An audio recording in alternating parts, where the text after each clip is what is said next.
Hey everyone, Cooper here, host of the fine podcast you're listening to. I just want to let you know that the episode you clicked on has a format that is very heavily inspired by a podcast called The Bookening.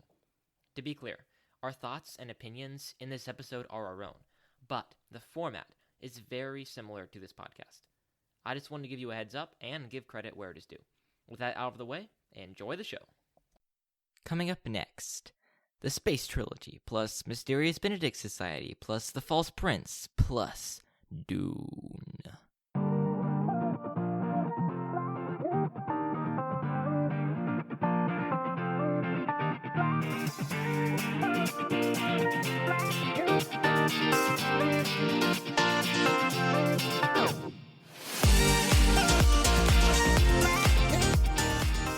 Hey everyone, and welcome back to Bookin'. I am, of course, your humble and eloquent host, Mr. Cooper Cobbs, and joining me today is Record Scratch. It's just me. Hey everyone, it's your favorite host, Mr. Cooper Cobbs, and today I'm doing a solo episode. I don't know why I was talking that voice. I'm doing a solo episode on the 4 books that were mentioned in the title and that I read. So on our schedule, it says we're supposed to be doing a Space Trilogy episode. This is originally going to be me and Tanner just talking it up about the Space Trilogy. He likes it. I think it's interesting. Not sure what I think, in terms of interest. It's interesting. Anyway, it was going to be a fun discussion. Tanner unfortunately couldn't make it, and all the other guys couldn't make it as well. But I really wanted to give you guys an episode on the Space Trilogy, on overall thoughts on the Space Trilogy, because I think Out of the Silent Planet, which we're going to do next time, doesn't get into the full depth of the Space Trilogy. It's like the opening act, but it doesn't go very deep. And I really want to give you guys just a broad, what Lewis wanted to do, what the Space Trilogy is talking about, and my thoughts on that. But since it was going to be a solo episode, I was like, I'm not going to have the entire thoughts for 30 minutes, probably by myself. So I thought, hey, we got some reviews and an email actually from a listener, hey, can you, what do you think about this? And I thought I'd talk about that, as well as I just finished reading the novel Dune. So it's going to be a fun episode, and let's go ahead and dive in a little bit on the Space Trilogy. So my baggage on the Space Trilogy, just in general, I think that I've just heard of, C.S. Lewis, just his canon, his oeuvre, if you will, just the Space Trilogy. It's just kind of thrown out there, right? It's just kind of his kind of thing for adults, and I remember Tanner telling me that he liked it, but he didn't really like the 3rd book. I don't think he finished the 3rd book. Until last summer, I'm assembling my book list. I'm like, all right, I'm going to read these books over the summer, and I really wanted to read C.S. Lewis' Space Trilogy. So last summer, I got ordered from Amazon. I got a 3-in-1 copy of C.S. Lewis' Space Trilogy, and I read the darn thing. I finished it on our trip in Colorado, and that's kind of my baggage, I guess. When I read it, I liked it. I think I said I would have enjoyed Out of the Silent Planet the most as just a read, and I think I would have said I like Perelandra the least, but it was maybe one of the most interesting ones to talk about. So let's go ahead and get into kind of what the Space Trilogy is all about. Oh, by the way, if you guys want to hear some more great stuff on this, I've recommended this podcast before. Stories Are Soul Food, Indy Wilson. They have 3 episodes. I think it's in their 20th episodes or something like that on the Space Trilogy. They've got some really good stuff. And I recommend you check that out. But anyway, C.S. Lewis, he really just wanted to write a kind of fun story, right? He wanted to write a fun dime store adventure novel. He just wanted to write a good story. That's kind of what he wanted to do. And he also kind of wanted to, lace it, I guess, with some of Christianity, some things that he was interested in playing with, the fall, with humanity, and with things like that. And he wanted really to give them a fun story, but also to subconsciously kind of influence them. Same thing he did with Chronicles of Narnia. He had more heavy allegory, obviously, in Narnia, but just tell a fun story that all kids will enjoy, regardless of their beliefs, and then kind of, give them a good bit of the gospel underneath. So what he wanted to really do with the Space Trilogy in his more allegorical or more undertone side was compare, I guess, the worldviews of Christianity, or the real, what I don't think Christianity is ever mentioned in the Space Trilogy, but the true faith versus materialism and humanism, right? So around C.S. Lewis' time, the sciences are roaring, and you have this big explosion in materialism and the glorification of humanity. Humans are the great species. They are meant to dominate the earth, and of course materialism, the fact that science created us and we deserve to be science and science is the true faith and things like that. And that was really exploding around the time C.S. Lewis was writing these novels. Now, I think materialism is still a heavy problem, but I think that honestly, modern wave, especially on the left, has been more hateful towards humanity, and humanity is, not the greatest species by any means. And I feel like for some reason we've come full circle to where Christianity was opposing these people who said humanity was the greatest species, and now we're opposing people who say they're the worst species and all these kind of things. But anyway, C.S. Lewis really wanted to say, hey, listen, humanity is pretty bad. It's only by the grace of God and the grace of Jesus that we're able to come back to his kingdom. And he really wanted to illustrate that through a fun story, like I said, through a fun space story. And oh, by the way, I do think it's the space trilogy. I don't have a strong opinion. I know some people call it the Ransom trilogy. I don't know if you can really argue that since he's basically non-existent in the last book, but I will be calling it the space trilogy because I think that's correct. And I don't have a strong stance. I know people can get pretty heated about this debate. I don't have a strong stance on it. I think Tanner calls it the space trilogy. He actually, I don't know. I think he may go either way. But I'm a space trilogy guy. Anyway, I just want to tell a kind of fun space story. And again, with the idea that humanity really wasn't great and humanity messed it up. And he kind of accomplished that by the first book, Out of the Silent Planet. The Silent Planet is Earth. We are cut off from the, quote, music of the spheres, end quote, right? We are, because of the fall and because of the Dark One, or whatever they call him, because of, sin and Lucifer and the garden, we are cut off from the rest of space. We are the silent planet. And so in the book, it's called Out of the Silent Planet because we're leaving Earth. And so in this book, Out of the Silent Planet specifically is dealing with the repercussions of Earth being the silent planet, of him then traveling to a new planet with aliens and basically encountering the fact that not every planet is like Earth. And it's really weird. Like, there's death, but they're not fallen, or they are fallen. It's weird stuff. Anyway, Lewis is totally playing with the idea of what happens if they're aliens and are they fallen. I think that's really fun. I listen to people on podcasts or on the radio, and they're like, so if there are aliens, especially when several months ago, these reports came out, these photos of the UFOs or whatever, and they're like, do aliens exist? And the Christians that I would listen to, they would ask, are they fallen? Like, what's the deal with that? I think it's really fun that even before today, that Lewis was already dealing with the fact of aliens and are they fallen or not. Anyway, the main character Ransom, he travels out of the silent planet, to Malacandra or Mars, and he really is just dealing with all the repercussions of Earth being fallen. And then at the very end, he's talking to their leader, and he has to explain how Earth is fallen in their language. And that's a really cool and powerful scene. And it's supposed to be really telling as to what Lewis is trying to do. Now, according, like I said, I referenced the podcast earlier, according to Andy Wilson, his podcast, when Lewis released Out of the Silent Planet, only 3 people who reviewed his book, out of the 60-some people who reviewed his book, mentioned the fact that he was playing with other themes, that it wasn't his imagination wholly that he was dealing with. He was dealing with themes from the Bible and themes from the fall and things like that. Only 3 people mentioned that. And of those 3, one of them has said that he lacked conviction. That not only did only 3 people mention it, but only one person said that he didn't even lack conviction. He didn't believe in what he was saying, or didn't try to sell it as much as he could have. And so Lewis, trying to write this fun adventure story, realized that he had failed when it comes to having a supplement laced with some good stuff, laced with the gospel, laced with some other themes from the Bible. And so he says, I'll write Paralandra then. And so Paralandra, it's my least favorite of the 3, simply because it's not a novel.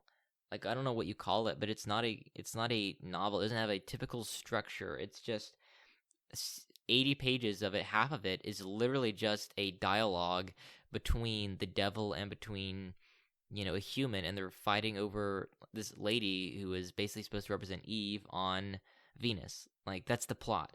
And this is Tanner's favorite, and I don't think he ever finished That Hideous Strength, but this is his favorite. And I think it's definitely some of the most interesting to talk about. And hopefully Tanner will be on next time, and we can talk a little bit about Paralandra. But it's literally just a redux of the fall story. And spoiler alert, we win. so Ransom travels to Venus, Paralandra, and he meets this lady who's supposed to represent Eve. And on that planet, the bad guy from the last book comes, and he's acting as the devil, and he's trying to get the Eve character to basically fall or have another whatever reflection of the fall, right, where she was supposed to disobey what God told her not to do. And all this time, Ransom and Weston are just dueling it out. They're having a battle of the words. Ransom is dueling with the devil, and they're trying to persuade this person to or not to, depending on if it's Ransom or Weston, basically commit a sin and reenact the fall. And eventually, the point of the novel that is one of the most fun is when Ransom just sees Weston. He's just evil. He's like killing frogs, or he's hurting frogs, but he's leaving them alive or something like that. And eventually, Ransom gets to the point where he realizes, you know what I need to do? I can't keep persuading this lady. I can't keep dueling with West. I can't keep using my words. I've got to use my fists. And so eventually he wins. And the fall doesn't happen on Paralandra because he literally goes and just beats up Weston, because he doesn't duel with them or doesn't fall under the oral attacks of Weston. He just beats him up. And I think that's really cool and really fun. And I think that Lewis is trying to kind of get his opinion in on the fall. I mean, what Adam should have done when Eve was getting tempted by Satan as the serpent, he should have just beat up the serpent. He should have done whatever. He should have taken action instead of standing idly by and let the devil use his tongue, because that's one of his most useful weapons. I think that's really cool. The difference between Paralandra and Out of the Silent Planet is Out of the Silent Planet kind of follows a story structure. It's not a complete story. It's definitely shorter, and it doesn't have like a typical 3-act structure or whatever. But Paralandra literally is not a novel. The prose is so much different. It's a lot denser. It's Lewis basically writing a extremely dense first draft essay, except for some reason it's in novel form, or it's not a really novel, but it's in literature form. It's in some kind of a fictional literature form, and it literally is just hanging out with Lewis. It's Lewis for 80 pages, pontificating almost about his views on the fall and about all of this stuff. Except guess what? They're on Venus, right? And it's kind of a fun conceit. And it's hard to read though, and it's not exactly enjoyable to read, even though it's really interesting and very interesting to talk about. And then after Paralandra comes That Hideous Strength. So according to Tanner, I think that he never made it through That Hideous Strength, and I made it through, and I think it's my favorite, simply because compared to the previous two, it's an actual novel. It's an actual story, has an actual structure. It has actual characters, Ransom is a character. He's a good character. But this has incredible characters, some of the best characters that Lewis has ever done. They have good arcs. They have story beats. They have things that they do. They have weaknesses. They have flaws. They're real characters, and they follow a real arc, and they change at the end of the novel, and the novel follows the typical structure. And I think that Hideous Strength, it's a masterful overall, but I think in the book there are some weird parts. Like, for instance, the first 100 pages or so, they're just weird. You're on Earth, which is interesting, but you have no idea, like, what's going on. The two main characters in this book, Ransom has completely disappeared. The prose style is different. That's another reason why I probably like it better, is because the prose is just normal. I mean, Lewis, obviously, in all these three, and especially Out of the Silent Planet, has been his typical witty self, and it's good prose, but in That Hideous Strength, it's basically normal prose. But anyway, in the beginning, you have no idea really what's going on. One of the main characters, Mark, is basically trying to get into the inner ring of this organization. You have no idea what's going on. What's this organization? What's it doing? And the other main character, Jane, is going on another journey, who is Mark's wife, and she's going on this journey where she's meeting these people. She's becoming part of an inner ring. She meets the Pendragon. Like, Lewis literally, in his space trilogy, throws in Arthurian myths, Merlin, Pendragon. Everything can and will happen. Like, Murphy's Law is true in the space trilogy. Everything that can and will happen is happening. You have a Mr. Bultitude. Like, come on. And then, so they're going on their separate arcs. You have no idea where Ransom is, but the culmination is really awesome, and it really pays off. And the end of the characters for Mark and for Jane are awesome. And in this novel, Lewis, instead of focusing more on the fallen aspects like he did in Perelandra, comes back and focuses more on the material and humanism aspects and that his strength. And so it's very strong in the opposition of materialism, opposition of sciences as religion, and glorification of humanity. That's actually interesting. I'll talk about Dune later, but Dune is all about the glory of humans, and literally the plot of Dune, or not plot, but one of the setups for Dune is the fact that at this point in the far future, they have outlawed AI. They have basically said you can't have a real computer, and so that forces humans to become smarter and forces certain people to become certain human computers, right? And so it's all about the glorification of humanity. And one of the reasons that Dune comes to exist is because secretly, over thousands of generations, they've been trying to make a human who can see into the future, who can be seen into the past, who can see into the present, who is basically this glorification of humanity. And that's sci-fi for you. And Lewis, in this sci-fi novel, is very opposed to all of that, which is awesome. And it's pretty cool to see him take on materialism in that sort of way. And the way he deals with it and the way he takes it to its logical conclusion and shows it to be just empty in the end. But at the same time, even though it's science fiction, he has literally Arthurian myths. It's very like a fairy tale, like Lewis calls it a fairy tale for adults. This thing that he has strength is massive. It's got everything in it, but it is in the end pretty awesome, and it's pretty great. And Lewis just gets humanity. He in the Space Trilogy, I wouldn't say it's his best work, but I think he is in the Space Trilogy. He gets humanity. He gets certain truths about humanity, and in that he has strength more than any other book. They come out, and he shows his wisdom, and he shows his ability to write characters, and that his strength is is basically Lewis at his peak when he's writing for adults, and he's writing for he's writing amazing.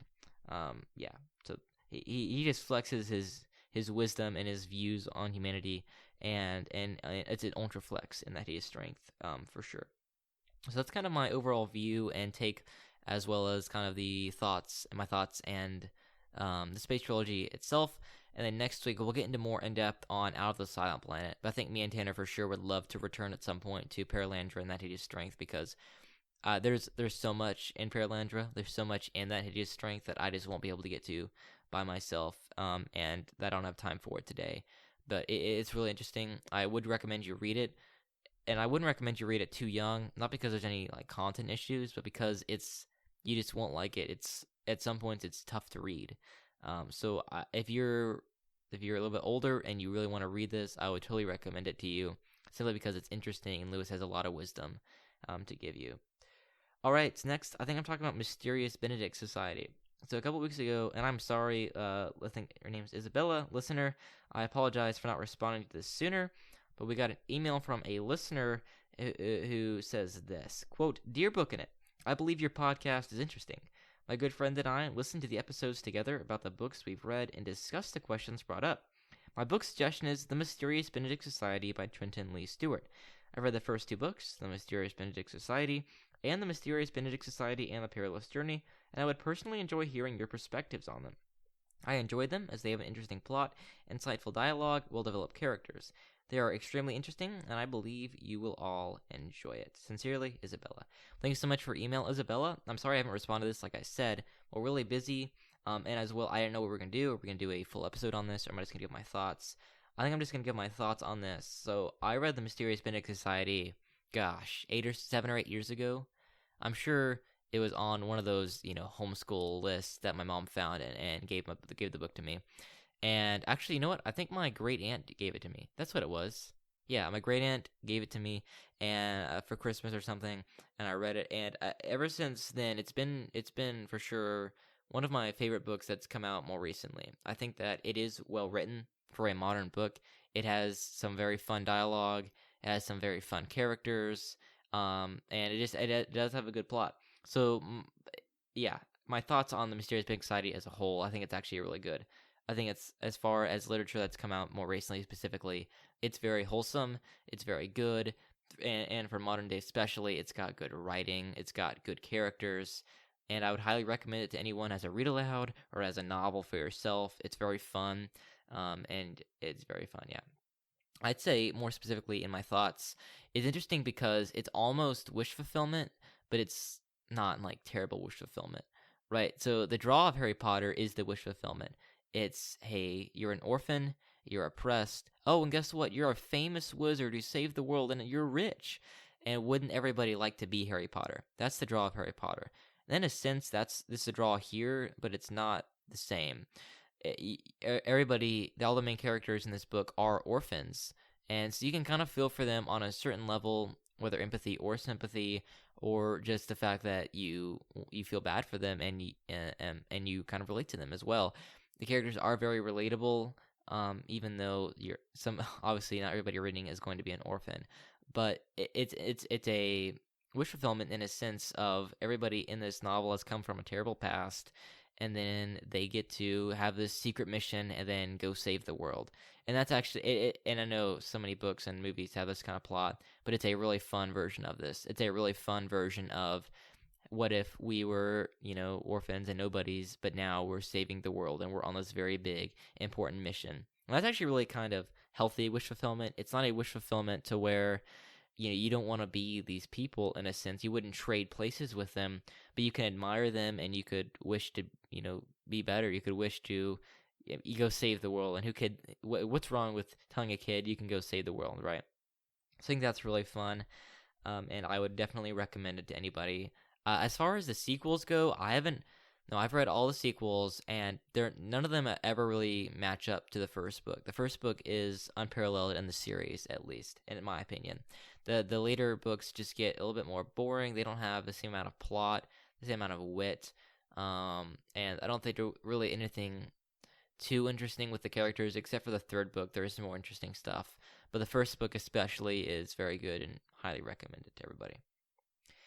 All right, next, we had another person recommend a book, but in a review. So reviewer Bob019377 says, quote, really fun podcast, but you should do a book called The False Prince. It's a great book, end quote. Well, listener Bob019377, thank you for your review, first of all.